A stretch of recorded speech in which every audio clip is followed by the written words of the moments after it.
Welcome everyone. My name is Maria Wagner and I'm the Managing Director of the Sustainable Games Alliance.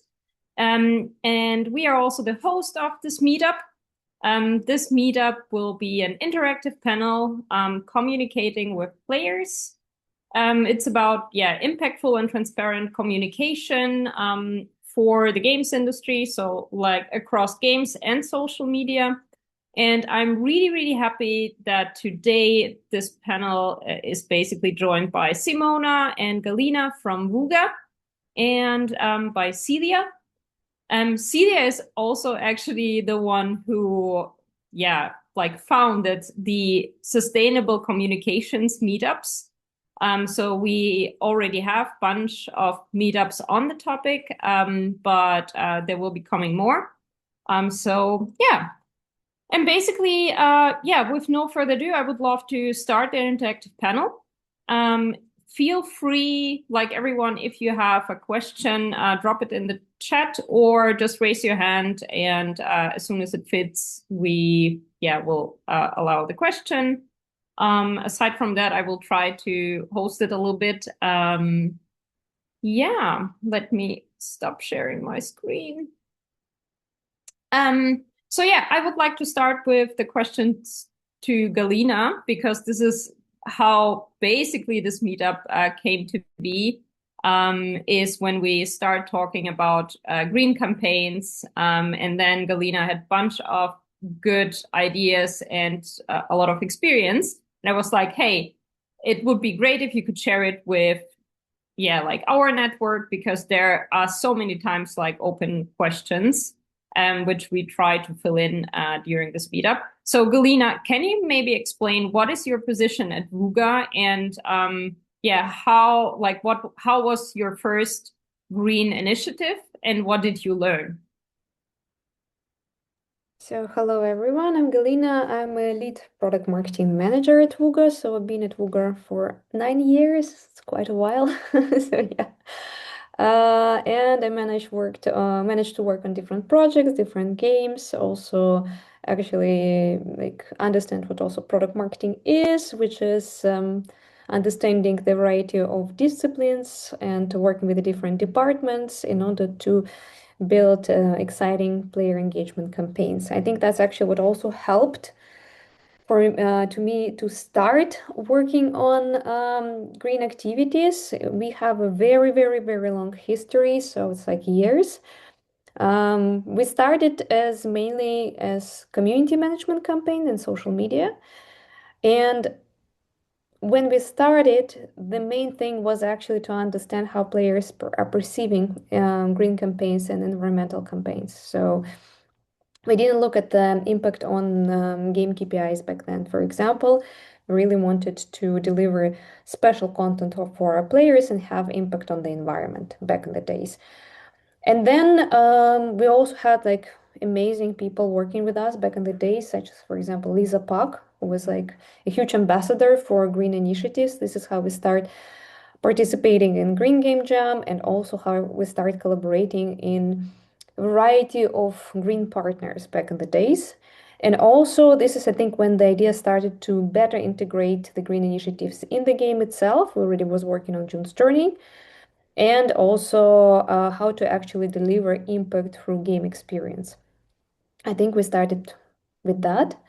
And to summarize in the nutshell, starting is always challenging and scary, but we took a safe approach, I would say, in some regard, because we started small and then we make it big. So our first activity in the game was actually a green offer where players were buying trees that they can plant on the island, and we matched it with a community milestone. So if you reach the number of trees on the island altogether, we will also contribute to planting these trees in the real world. For us, back in the days, it was 2021. It was huge. It was like something really special, something in the game, even though it was like a 12-hour offer. But what we learned, that the engagement was insane. So players were so excited about that, and they managed to reach the milestone. It was 25,000 trees, but they managed to reach it within 90 minutes. So it was extremely quick. And that was actually gave us the possibility and the chance because you start with a smaller case and then make it in a bigger case to see like, yeah, players are interested. This is really cool content. It also actually matched really well the June's Journey universe because it's about decoration, and in general, players are very interested in getting tree decorations for their island. So it's overall was a very good match. And I think this is how we actually started. And from there, of course, we will start being bigger. We got learnings and already knew how to implement. But I think, in a nutshell, starting small is actually can be an amazing opportunity because you can get the learnings, understand the impact, and already get yourself a direction where you want to go, like in the future. Okay, awesome. I mean, how, just like one follow-up question, how was it for you to get the management on board, or where did it start? Like, did you came up with the idea because, or yeah, how did that go? So it's like long history, right? I think it was a combination of different things, to be honest. So first of all, it was back in the days already like collaboration with other studios, at least like talking to the conferences and understanding if other studios are also running green activities and how they work.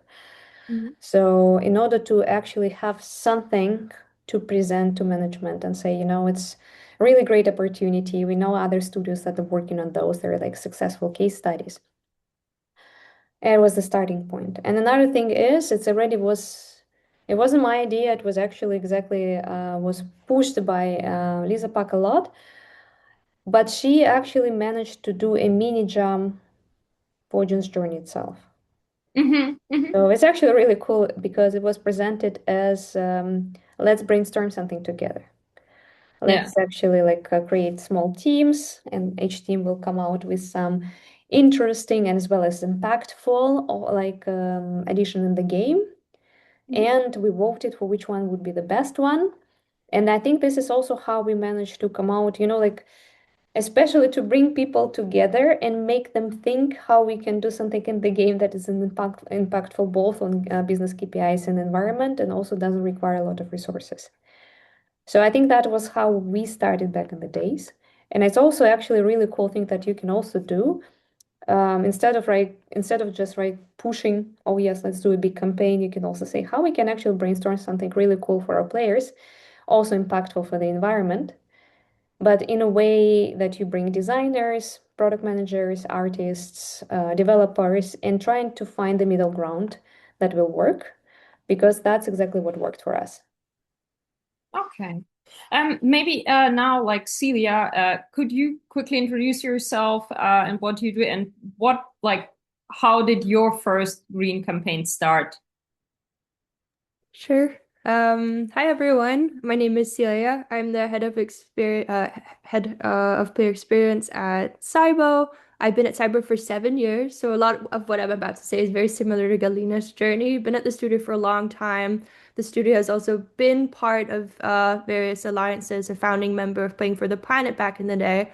And since I've been there for a long time, I have been part of that journey, also starting very small and then building on top of the different events that we've run through Subway Surfers, characters that we've created around the different game jams that we participated in, and so on and so forth.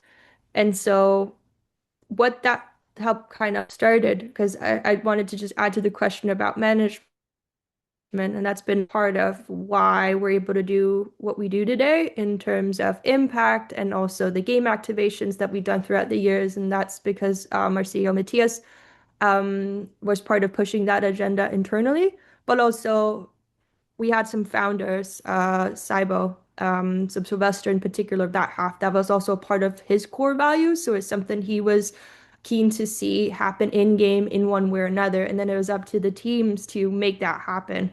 And then Jennifer, I think she's on the call. Staris is also part of that journey. There's been some voices who had helped push on,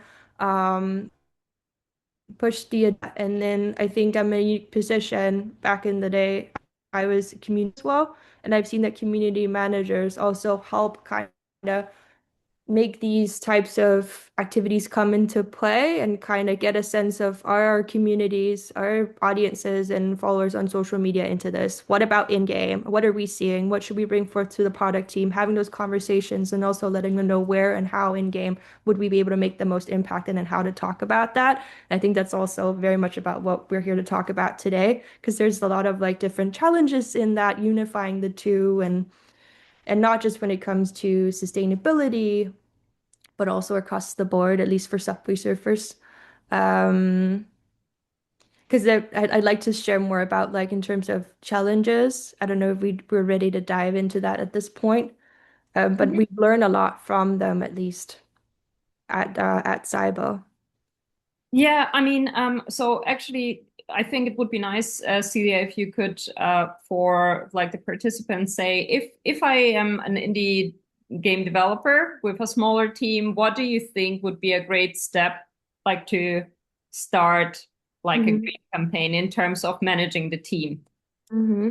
So a starting step and steps that we still practice to this day is partner up, because it's a you're usually not sure how to approach the topic as a whole, and that depends on your product, obviously. Subway Surfers, it's a game that's been around for almost 14 years, and this is not an innate part of the gameplay or the themes around the game or the characters. So, in terms of starting, start small and just see is there an appetite out there. And we use our social media channels, which have grown and become quite large over the years, to kind of help get an idea of like what's the engagement around this. If we post something celebrating Earth Day or Bee Day, or if we make a bundle around one of those moments during the year, do people purchase the bundles? Do they comment on the post? Is the sentiment positive?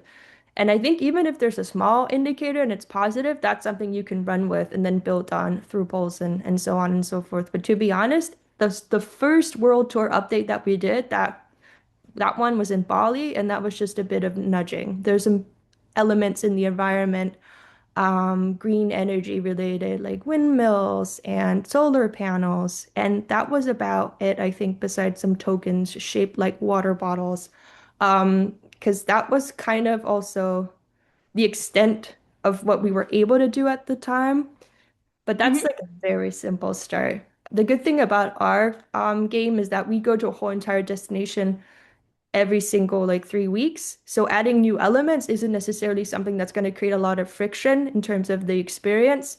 So that allowed us to kind of start small. And also if you want to go up big, you can do that too to get depending on what that looks like for you, especially if you're a live ops game, you can quickly introduce new elements without the players going, whoa, what is this? But I also recommend starting, but like start slow, just so you can also give yourself a little bit of time to chew through what you're seeing, what are the learnings, and then maybe reiterate and then run another offer in game if that's where you're seeing some, there's some action there in terms of in-app purchases, or if there's a particular event where there's some participation, maybe if we did this, there would be more. And that way you can also gain more buy-in from product. Because then it'll also make sense to what their development and looking to maybe add more to in the upcoming roadmap. Mhm. Um, and then, yeah, partnering up, depending on what kind of impact you're looking to make with your campaign. Sometimes it's just, the goal is to see what the sentiment is. Other times you might want to, make a donation because you're fundraising as part of the Green Game Jam. And therefore communicating why we're doing this and where is this fundraising going towards. Is it a particular area? Is it a rainforest? Are we planting trees? How many are we aiming to plant and how? And who will help us do that? Because it's probably not me traveling all the way to the Amazon rainforest to plant a tree or two, right? We have partners who can help us do that and measure that. So also quite early on introducing those partners to our players so there's no questions or doubt about our intentions with this campaign or how they can help contribute. Yeah, Mhm. awesome. I mean, Simona, maybe you can also introduce yourself and explain like how long it can take to basically from the idea to having a campaign, because like Celia mentioned that you have to include all the different partners. So if you can just maybe talk about like the timeline. Absolutely. So, hello everyone. I'm Simona, and I'm a colleague of Galina. We work together on June's Journey. I'm a product marketing consultant for Wooga, and been working on the past several Green Game Jam campaigns we had been organizing. So I sort of took the tradition that Wooga and June Journey had, and I was like, okay, how do we dive even further? When it comes to organizing and the timeline, I think it like really depends on your company. Not two companies are the same. So it depends if you which platform you are, what are your implementation cycles. Maybe in indie studios it can work even faster. You have much less in a way stakeholders to approve things. You can push faster. While there are some companies where cycles are much longer, it needs to be planned way in advance. In our case, we need to have quite some time to plan the updates, what it will be included in the content. So we start quite early on. So if we, let's say we go live in June 2026, already some work will be done in 2025. So that's for like the initial idea, what topic we are focusing on, what do we want to have in the game specifically. For social media focus campaigns, I think you can have that much quicker. It's much more, the platform itself allows you, right, to push content on a much shorter notice. So there you have much more flexibility. So if it's your first campaign, maybe that is one of the good ways to start doing it. You're not so pressured then as well to plan it very, very long in advance. And when it comes to environmental partners, I think there are some good examples from the companies that are offering their services where it can happen quite quick. Of course, everyone is very open to get the donations to receive your help. So they will try to make it somehow quick to manage your needs and find a good project that fits your topic you're interested in. I hope that answers that. It's not really straightforward answer to that, right? It depends.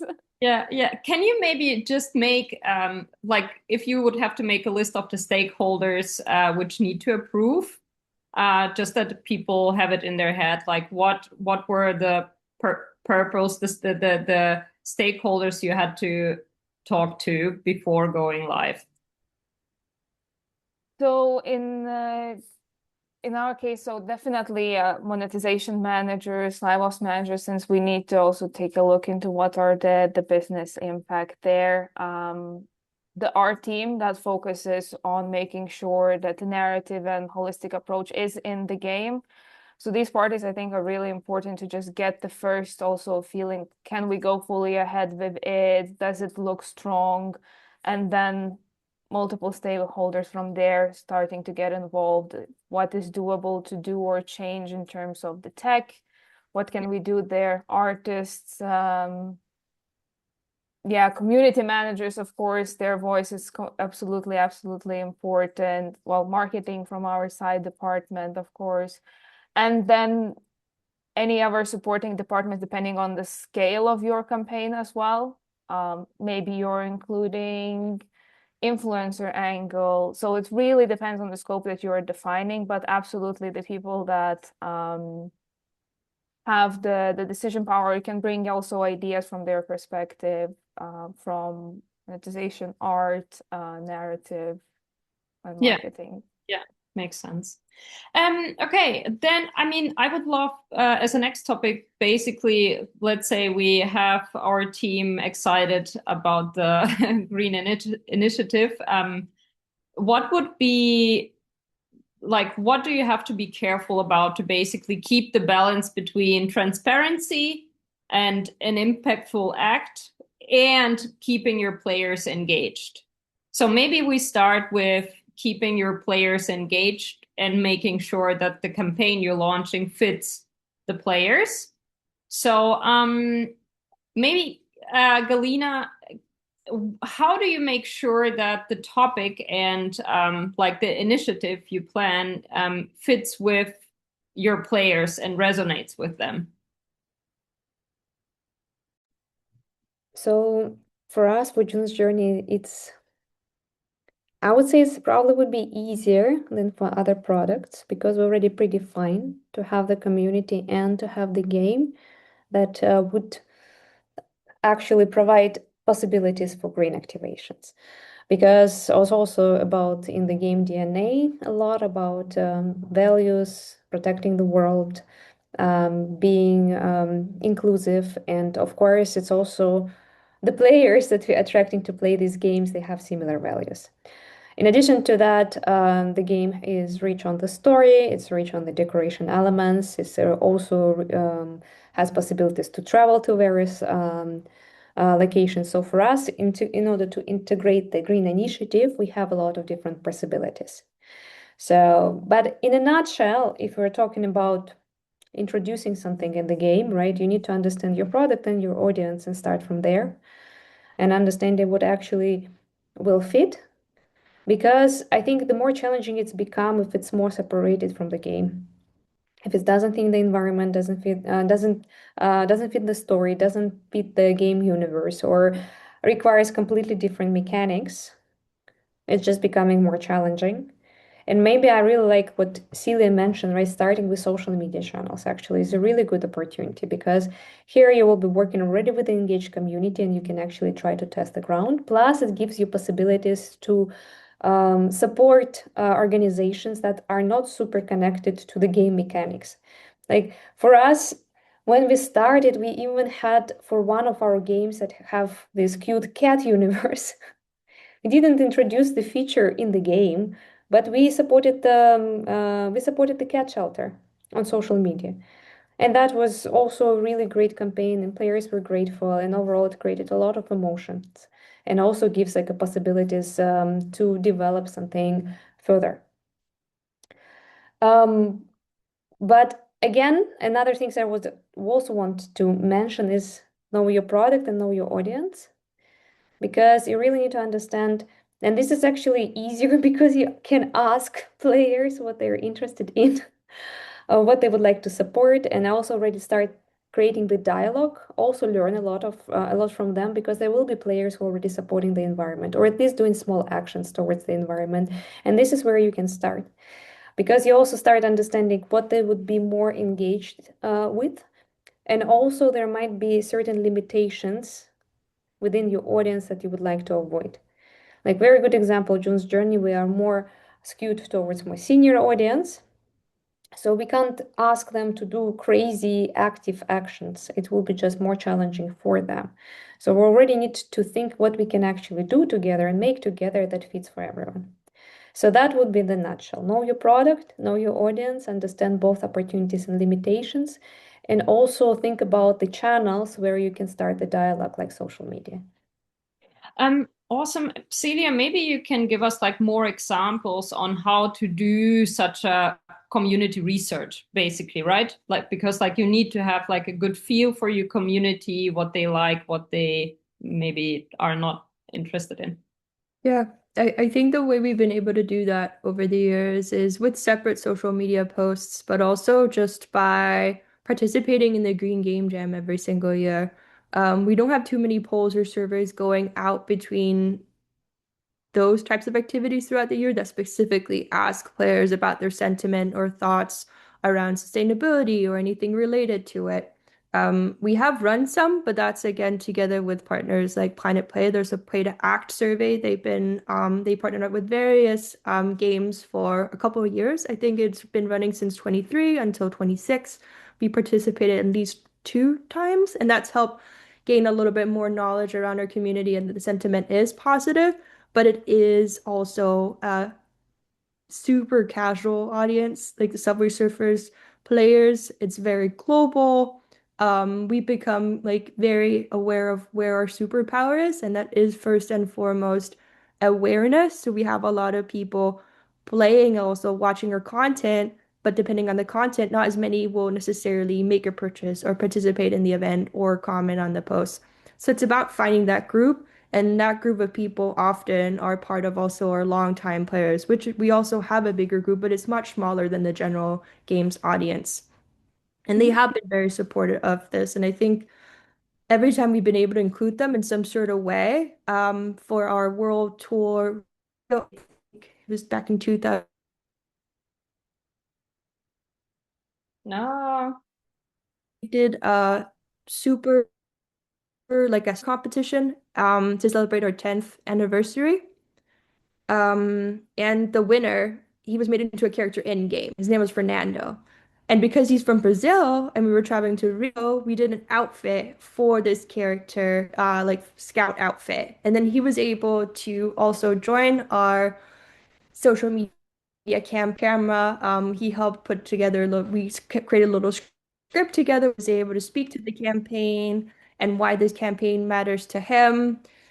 And so that campaign as an overall, like in terms of goals, I think we're able to achieve the fundraising that we were looking to do. So I think including, oh, sorry, Kiki has spotted. I don't know what, I have a dog. She's here and she's barking. Kiki.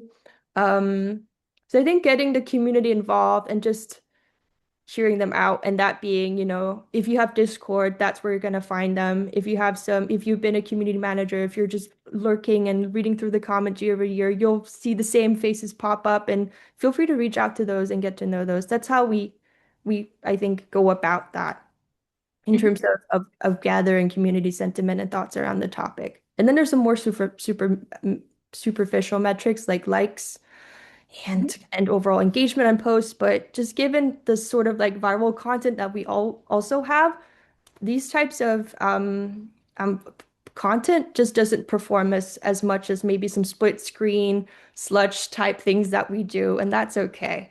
And there's some like I can speak to more of that topic in terms of tone of voice and player reception and such, but that's why we kind of not compartmentalize it, but we kind of keep it separate in that in that aspect. Yeah.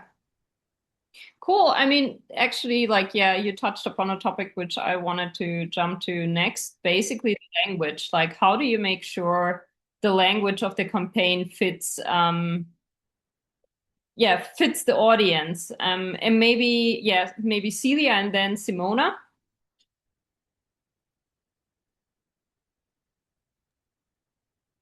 Sure. So we've done on around, so it's been 7 years, I think, running of Green Game Jam. And I can name 3 examples of how we've done it. So one of the first ones is part of Rio. We decided to have one of our core crew characters, Yutani, kind of lead the way in terms of the overall messaging, actually giving her a voice, someone that studio voiced her. We animated her. And then she helped us communicate the goals of the campaign and kind of set the sentiment. We also wanted to make it more emotional because the idea was that we were able to reach more if we were tap into something that maybe would evoke a sense of emotion. And we try and bake some more story into the trailer that we run every 3 weeks by animating her and having her share the message of the campaign on our behalf. Um, that went really well. But we do have channels like TikTok and also Instagram to an extent where we have a particular tone of voice that we otherwise kind of run with. And it's very within the like trends, sometimes brain rot. People refer to us as admin. So as soon as these like pieces pop up in their um, feed, and it's from us, they're like, hey, wait a minute. This doesn't sound like you. Where's the admin? Like, what's up with this? So that kind of disrupted the type of content that we're used to seeing from our side, which was way more leaning into that kind of stuff. So we didn't necessarily like receive any negative sentiment, but there was definitely like a struggle in terms of finding the right tone of voice because they weren't really buying it. Whereas on other channels, people were totally on board, and it didn't seem odd that we had Yutani, speaking on this topic and encouraging people to go and play and save the Harlequin toad. They were just there to be entertained, and that's okay too, because that's kind of what we fostered on that channel. So that was a bit of friction there. That's something we still try and work with, given just how much we lean into that with the Subway Surfers, TikTok. And then as a whole, just communicating the messages in a transparent and meaningful way without sounding educational and also doing it in a simple way, because again, our audience is very global, skews a little bit younger, like there's not a lot of moments in game as well. If we were to talk about like in game and communication where we have that kind of space in Subway Surfers, there's a new feed that we love to leverage also in terms of like guiding people to places where they can learn more. So we like to link and take people to places whenever it makes sense. But as a mobile game, you want to keep people within the experience. You want to keep them in game. So that's where we try as much as we can to bake any type of messaging into that. So those are just like two examples.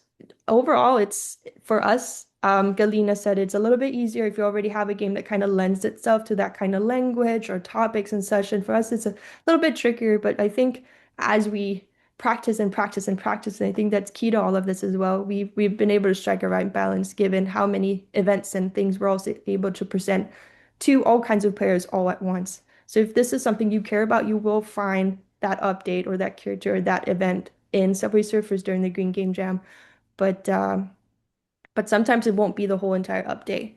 I think we're working towards that again, which is great. So because I think the more that we can kind of take over a World Tour update with these types of campaigns, the better, because our superpower is awareness. So if like 150 million people are able to see this and just experience this in some sort of way, and then some might help fundraise, the better. So occupying any space that we can visually as well. Yeah. Makes sense. Cool. Maybe Simona, before the call, we were talking a little bit like that it's important not to guilt people, that it's like way more engaging the campaign. If you use a specific language. Can you give us like some examples or just like, do's and don'ts when it comes to that? Absolutely. So I think with the campaign saying, let's say, stating that do this and we will save the world before it's too late. Well, that first of all is not correct. Would probably even go under greenwashing category in this case. So try to keep it empathetic, bring the awareness through the chosen topic. So let's say engage with, for example, this coral reef event, and this can help protect this part of it. So it's more like sharing that the positive action can be done, the collective achievement to harness the empathy, but that it's not necessarily saying, okay, let's do this, the problem will be solved, or that it's on you and now we have to do something about it. Of course, this is the extreme case, but it's what I more want to say is about finding the balance where bringing awareness about the issue, but also not putting the guilt on the player, because in the end they're coming to your game for entertainment. They love spending the time there. So try to utilize that and bring the topic of environment or sustainability through that, through actions in the gameplay, through communication. Like, for example, we did quite a fun thing last year. We spoke in the game through one of our characters, who has its own voice with like goofy jokes, and players love him. So we decided, let's introduce facts about nature and the area that he was traveling at the time of the campaign through the way of how he's joking about it. So that's like one of the ways of how to play around it as well, knowing your character voice, knowing your game voice. And that is in a way the best way, because then players get to experience it holistically through the experience of the game, through the similar tone of voice, and the disruption is not that massive, because then you can get the very split in a way audience, those that will like it and it's like, great, you grabbed my attention, but there might be those that could react negatively as well. So it's finding that balance there, basically. And of course, being transparent overall, that's also something that Celia mentioned. So if you're already communicating that let's do this activation and action together. Let's collect 1 million tokens and certain real world action will happen. Be very transparent also about how you're going to do that, how it's going to convert, how you're going to do that through, what partners you're using. So that will also bring the trust over time towards such activations. The players will trust it more and will want to engage even further and further, basically. Yeah, awesome. Galina, do you have anything to add specifically on the do's and don'ts when it comes to language before we continue to the transparency part and being a little bit more deliberate on that? I think it was covered so well. Like, I'm just afraid that I will just repeat myself, to be honest. Okay, no, that's fine then. I mean, of course, I would also love to know, how do you make sure, when you do a green campaign, that you create impact and that you basically also communicate the impact you create very transparent? Because you have the problem that you have to engage your audience, you have to have short messaging, you have to stay entertaining, but then you have to address this very complex topic sometimes. So what are specific things a company can do to avoid greenwashing and to make sure they stay transparent? Only a small question. I will start with Celia. It is a good question. I think it ties in with some of the things I've already mentioned, but I like maybe so that the word that comes to mind is limitations. Kind of know what you're good at. So our superpower is awareness, and our players are hyper casual, but they're probably not going to stop and read a lot of information. Or if you try and get them to do something, don't make them do that in too many steps. Make it simple, make it short, and as much as you can, make it in game. So most recently we have tooltips. Usually we'll utilize those to, explain what different power-ups do or hoverboards, their names and such. But we also leverage that in terms of explaining, so what is the Playing for the Planet Alliance? So when some players, not all, but some would want to know more about that, they can know that we can teach them that in game. And that helps us better communicate. So what is this for? If there's a character and you're able to make an in-app purchase, then if we can communicate in game where that goes or why you're able to do this, the better. Otherwise, the newsfeed is like our go-to for these sorts of things. And the first thing we do at the beginning of a campaign is to ensure that players know, who are we doing this with? So it's not completely out of the blue, but we also don't spam them. They don't get daily messages. They'll get one in their inbox. They'll get the opportunity to read that, and most of the time those messages then disappear. Unless we deem it super important, we'll have it be like a persistent one, and then it'll kind of run out after the campaign has passed. So they can revisit and maybe click to visit a page or read the information again. But we make it super light. But we do make sure that everyone gets it as well. And the more people who are aware this is happening, again, the messaging, our priority is to get as much as we can in game, the better they can participate in the event or unlock the character that we're hoping they might unlock. When that's not possible, then social media is always like our go-to. But our reach, even though we have a lot of followers, is still limited compared to what we have in game. But to be honest, it is a better platform in terms of linking to things and sharing more statistics and information and adding more words to the impact that we're making together. So it's a little bit tricky, but I think again, partnering up with someone that you can link to and that can visualize it in a way that also makes sense for our audience. We're talking about communities and players. So if you can somehow, I could name an example, and that could be ecology. Simona, you mentioned planting trees. I'm not sure if that was an activity you did back in the day with ecology, but the reason why we picked it is because they offer a page dedicated to these trees that you plant, and you can go and click and view them. We have something called the subway forest. It still exists to this day, and people can go really like get lots and lots of details about the places that these trees are being planted and how long ago did this activity start and where are we at to this day, like 5 years later. And I think that's awesome. And that's something we can host in game in Subway Surfers. And I don't think we will be able to. Yeah. So I think that's a great way to to have that live there instead of maybe a report. Oftentimes, there's a report that'll be like the result of something like this, and then sharing that maybe in a post somewhere on social media, only a tiny bit of your community might read it or even see it, right? Because that's not the content they'll usually seek out when at least they go to, our social media pages. Yeah.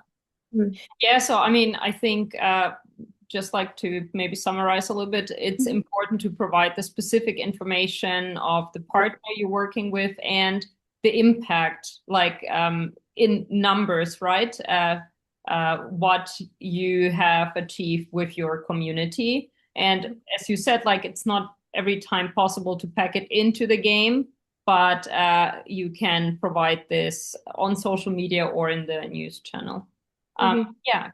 Galina, what are your experience when it comes to that transparency and finding the right partner as well? So I would start, do your homework early. That's very important for that part because I think it's one of the challenges actually to find the vetted organizations that you can work with. And when this part is done and you're confident, that actually makes the entire job so much easier for the campaign. The good thing about it that there is a lot of like networking and people who can help, who support, who already worked with certain organizations. I think like also Celia is noting, right? You already know a lot of things about that, which already can help to start. And there are also like different ways how you can actually approach that because you either work with already organizations that are very famous, that they're very reliable, they can provide you the required information. And on top of that, I think one of my favorite nonprofit organization was actually Snow Leopard Trust, because we could connect and also record testimonials, which was really great, especially because when you're building the story for your players, yes, you are talking about the impact, you are talking about the numbers, they provided the certificate, but the testimonials, and I think actually it was very cute because one of the workers, her mother was playing June's Journey. So it's actually like, it's close the loop of connection. Yeah. Yeah. And of course, on top of that, they also provided, because it's about protecting snow leopards' habitat, so they provided the video recordings, and it was super cute because it was the mother leopard with cups. So it was actually the decoration that we had in the game. So it's about building relationship. Building relationship requires time, but also there is also smaller ways of actually build transparency, because you can always work, for example, with the local organizations. Or you can also go into more educational content. So for example, when we were running 2024 campaign, which was about small actions, there is also of course, there is also certain requirements in terms of how you communicate those. But it's more about the educational content, and it's also actually making players to do something small. Even having like small garden is already protecting the environment, or planting certain type of like flowers that actually are really good for the bees. Smaller things. It's still engaged players with the dialogue, and it still helps to protect the environment and also build trust, but actually with more like smaller actions. If, for example, you have some limitations to work with big organizations. But to again wrap it up, still it's important to understand what you're doing, like know the entire path, how you're communicating that. It's actually always check in your mind is like, can I commit to what I'm saying? Right? Yeah. It's also like, am I confident in the information that we are providing? Do I believe in it? Yeah. Right? Is it supported with some research? And if you can confidently answer these questions, provide the information that supports that, or talk to people, especially like always involve the organizations or organizations that actually can like show themselves as an expert or knowledgeable. This is how you build trust, and also this is how you build confidence in communicating these campaigns. Yeah, I mean, sounds really, really good. Yeah. Basically, yeah, make sure that you feel that it's genuine, and then it makes sense that it will then resonate more. Celia, I think also as preparation for this meetup, you had some like examples where communication went wrong. And I mean, you don't need to name where it was specifically, but maybe you can, say what was the problem there, where there was backfire, and how to avoid it, basically. Yeah, definitely. So I attended a conference yesterday here in Copenhagen about content. It was like very marketing, and there was a speaker, and he spoke about AI came up a lot. As everyone knows, it's here, it's happening, it's got a massive impact. We've seen some thoughts around it on our community towards content that we produce, which wasn't produced using AI, but where they thought it was either related to AI content or things that are happening on the interweb, and we got a little bit of backlash for it.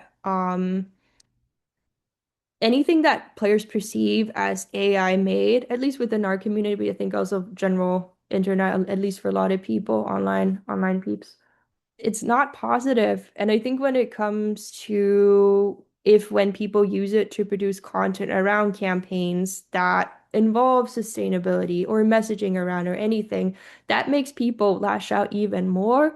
And it completely like ruins any trust that they might have had in that game or in that brand or in the message that you're trying to communicate, because they're like, well, obviously you used AI to produce this, and I know that that's bad for the environment, so I'm not going to play your game. I don't believe what you're saying or what you're trying to sell. And Yeah. it's the same. So I think I understand if when people would want to produce fast content, but when it comes to that being that the output people are seeing is the product, rather than maybe like use it as a tool or using it to I don't know, if let's say I'm preparing a speech, it could take 40 minutes or it could take 4 minutes. Mm. But the speech itself and what I might be showcasing isn't necessarily something that, AI or ChatGPT or something produced. There's just a lot of like in our community anyway, a lot of backlash around it. We did some A/B testing, full transparency, where that icon, and then we changed it afterwards. We were testing some things, and then players were like, "What is that?" And there's a lot of discussion internally in terms of like what do we do and how do we do it? Because as a whole, output at Subway Surfers and SYBO is just not the way to go. So Yeah. people will clock you for it. So yeah, that's what I have to say about that. I think that's a good example. And we've just like seen it sometimes that people use these tools and they do social media posts and whole campaigns around content crafted with AI. I mean, it a little bit opens the question of handprint and footprint, right? Like basically, yeah, because raising awareness, especially if you have such a big player base, has a huge impact, right? But then I think it's also like very important to think about, okay, what is the environmental impact of me doing this, you know? Because of course it's really hard, I think, to get like the right numbers right away, but there are more and more tools. But in general, asking yourself the question of the footprint, like because this is in the end AI, making sure that it's at least balanced. I think it's an important one. But maybe Galina, can you give us your input on that? Because like I understand that maybe starting a green campaign, you don't know your whole company's emissions in the beginning right away. So how do you balance that? No, the first thing I think you need to talk to your company, Yeah. understand the risks, right? It's a start number one. And for example, if there is the company doesn't really support it as much, I think the conversation should start there. That's the first thing. Because the company also needs to believe that protecting in the environment is important and take actions into that. Yeah. It also depends, of course, how big or small the company is because if it's, for example, very small startup organization, it's probably the different topic. But again, it's a conversation. It's a conversation and understanding like, okay, we are trying to protect the environment in this direction, but here there's area of improvement, and you build the balance over there. And the second thing is, I think actually like the challenges Cecilia mentioned, I think it's a very good example, right? That if you deliver something to the audience, you first of all need to be honest with yourself. Yeah. Right? And because if you're seeing that it's mismatch, you will get a very good answer from your players. Yeah. And also, of course, it also depends how your players respond to that. And if they notice such things, because if they're engaged, if they see those things, then the best thing is check with yourself, also check with your players. It's always a very good solution. I would also recommend from the very beginning, for any gaming studio, if you don't have player ambassadors, try to create those and develop them. You don't need a lot, but just a couple, a two, three, but develop an ambassador group of very engaged players who really want to help you and stand out, and help you also to understand how the community respond to that. That would be your advocates also an understanding how you are adapting to the modern reality. How do you communicate the certain things? AI is a big topic and we cannot avoid it. We cannot escape it. It's part of our life. We're adapting and we're seeing how we can still bring good things and also how to integrate AI in a way that it's still valuable, is still according to the brand and still ethical. So, but I think understanding your audience and talking to your players or users will help you a lot not to make mistakes. Yeah. It's just in a nutshell. So, and I think it would be specific from, again, company to company where you stand. But if you evaluate the situation, understanding how you can proceed, how to build the balance, what your players expect, you will make choices that will make you more confident. Yeah, awesome. Thank you so much. Actually, just because it really, really fits, on the 10th of February, we will have a meetup on the topic of AI and sustainability in games, where researchers will basically present the latest numbers on the impact of AI. Because in the end, I think to be able to be transparent and honest, you need to be informed yourself. So yeah, on your footprint and also, of course, understanding your audience and what they want to see in parts of engagement. And we only have 5 minutes left and we received 2 questions. So I will just start with the first one from Katie Blake. So to what extent does engagement or sentiment tend to differ depending on whether you are aiming only to raise awareness or actually asking players to take some actions, donations, or sign a petition?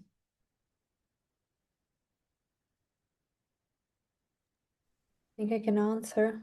Mm-hmm. I would say it depends. But let me explain. It really depends on your audience because actually you can generate positive sentiment by raising awareness and by asking players to make an action. Because it's really what actually you need to achieve in order to generate a lot of positive sentiment is to make it meaningful for players and also to the best way how you can actually connect it to the product most of the times. Of course, there are certain things that you can just do on social media, but players, they come to play the game. If you integrate it really well and deliver the meaning to them, you will see the amazing results in signing petitions. You also see the good results in donations because we tried and tested that, and also raising awareness. It's all about, I think, building the emotional connection, why it matters. And I, again, provide an example, what we did in our 2023 campaign with Snow Leopard Trust. Protecting snow leopards resonated with our players a lot. It's animals, it worked really well. And we didn't need to push to encourage them to participate and be excited about that. It just was something that they wanted to participate themselves. Okay, awesome. There is another question from Jennifer. Question on business case for having green life ops in game. Have you met with resistance? Which roles would KPIs influence stakeholders most?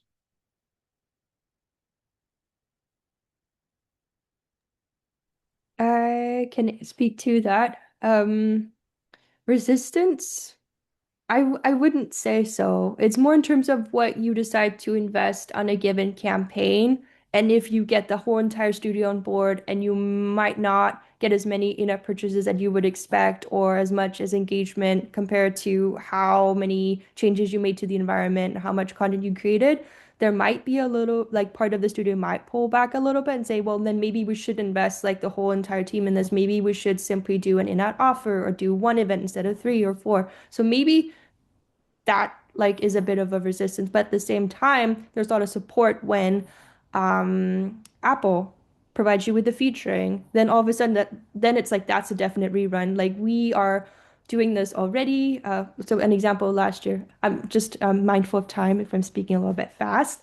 We participated in Earth Day and we did a bundle and we didn't pitch for featuring, but we got one from Apple. And so that's like a big woohoo across the team that it's like, yes, that's a definite repeat. And let's do like another 3 days or something because that was a win. We did it and they loved it. So let's just do more. So that kind of support is like it impacts the KPIs. There's buy-in across the board, and that's very encouraging. I think that's why I'm like woohoo all of a sudden because you don't always get that. So yeah, that's what I'll say about that. Awesome. Cool. Is there any closing words? We have 2 minutes left, and I would love to hear just like last do's and don'ts, like anything.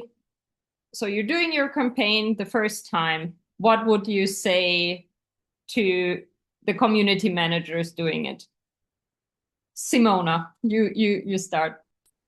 All right. I would say ensure that it resonates with your game and keep it simple and small for the first time.